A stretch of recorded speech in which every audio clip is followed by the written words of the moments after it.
My wife has played me for 5 months and I don't know what to do. Posting this more for venting purposes than advice, but I'll take what the good people of Reddit have to offer because life sucks right now. I just found out tonight that my 35M wife, 35F, of 5 years has been at the minimum having an emotional affair for the last 5 months behind my back. I'm active duty military and coming off a pretty long period of underway time with a job that allows pretty much zero contact back home. I left earlier this year with what to me felt like a pretty happy marriage. We bought our dream home back in 2023 that was perfect for my 2 stepkids, and overall, there was a lot of love between the two of us. Don't get me wrong, it wasn't perfect. Distance with my job and her being so busy with hers made it hard along with trying to raise 2 kids, but I never felt like there was any major issues we couldn't work through. I guess I was wrong because I got home and things immediately felt different. The loving and caring wife I thought I knew was distant and not opening up to me at all. For those that don't know, this is pretty common in military marriages after deployment/time away, so I just figured she was adjusting to me being back home. A couple weeks went by, and I noticed she was sleeping on the couch more and on her phone more often than ever before. After about a month being home, I finally spoke up and said something felt off around a nice backyard fire one night. She agreed with me, and we talked a lot over some drinks and agreed that we needed to work on each other. At this point I was happy with the outcome and thought together we would work through this. I tried to become more attentive to her, take things off her plate, do the cooking and cleaning, and let her have some hobbies. She recently took up golf, and I was really happy she found something she really liked to do. We also still played on a local softball team with friends when we could. I was busy with work and couldn't make every game, but still showed late to support her and bring the kids. Fast forward to last week and we're sitting around another fire talking, and she brings up she just doesn't see us working out anymore. Lots of, "It's not you, it's me, I've tried to get back to where we were, and I don't want you to hate me." At this point the feeling in my stomach sinks and I go into full panic mode. I suggest marriage counseling, spicing up our bedroom life, and any other thing I can do to save everything we worked so hard for. Then my gut starts kicking in and I can't help but ask the question, is there someone else? I got hit with the Billy the Kid quick draw of course not, and "I'd never do that to you." I believed her, she had never given me a reason not to. I go to bed that night next to her, holding her in an embrace that can best be described as uncomfortable. Some more days go by and I schedule marriage counseling for us, surprise her with flowers at work and take her to lunch, and just try to be a good husband and supportive in her feelings. I'm sure at times I probably seemed needy because all I wanted to do was talk, but to my defense, my heart was breaking. Sunday she goes golfing with some friends and comes back without her rings on.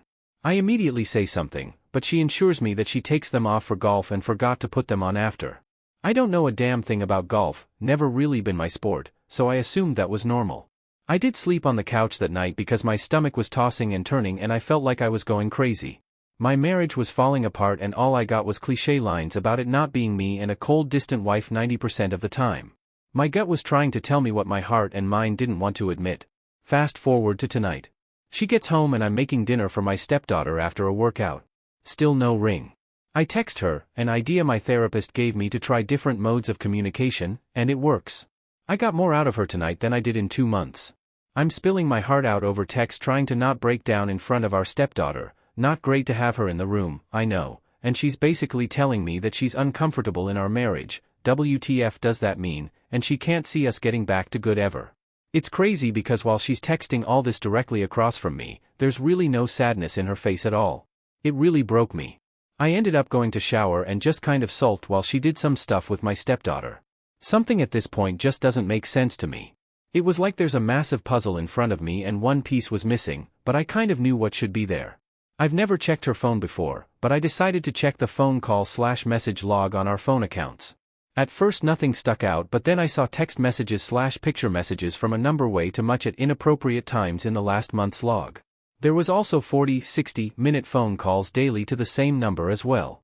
I went back into September, and it was happening there. Literally 3 a.m. texts on the day I got home next to me in bed. I tracked over 12,000 messages and phone calls going all the way back to about a month after I left. The worst part was I knew the number. It was a friend of ours from the softball team we play on that I literally had just gone out for drinks with a couple weeks back. There was 40-minute phone calls after our lunch from the other day and God knows what else. I'm sure I'll deep dive the dates later since I saved all the logs. At this point I was furious, and my anger took over when I should have remained cool, calm and collected. I asked her to come to the bedroom and send the kids to bed so we could talk some more. When she got in there and sat on the bed, I demanded to see the text messages between them. Her face panicked and she quickly took off into our bathroom. When she came out, she handed me the phone, and I couldn't find any messages between the two of them. Nothing at all. I looked at Facebook Messenger and saw some flirty texts going back to November 10th, but everything before that was deleted. I couldn't believe what I just saw her do. I handed her the phone back and asked if she just deleted them, and she said yes. At this point I realized that I could look at the deleted message log, but she refused to give me the phone back.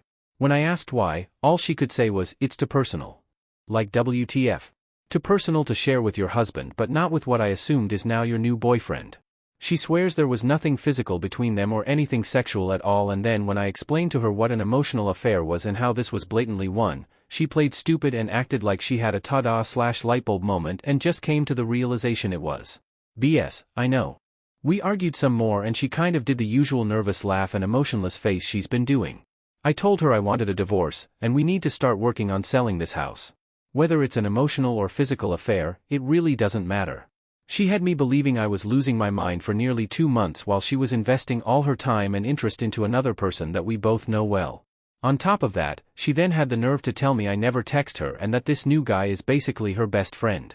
Now here I am wishing I would have trusted my gut sooner. Between losing what I thought was my partner in crime for life and these kids having their lives uprooted because she decided to cheat, I'm honestly more heartbroken for the kids. We've got dogs, cats, and a beautiful home, and all I want to do is burn the bridge and run off to some other coast forever. She's already guilting me about the kids having to leave their home when we were talking about selling the home. I guess I just need some advice on what the next steps should be. I probably know them, but more advice has never hurt.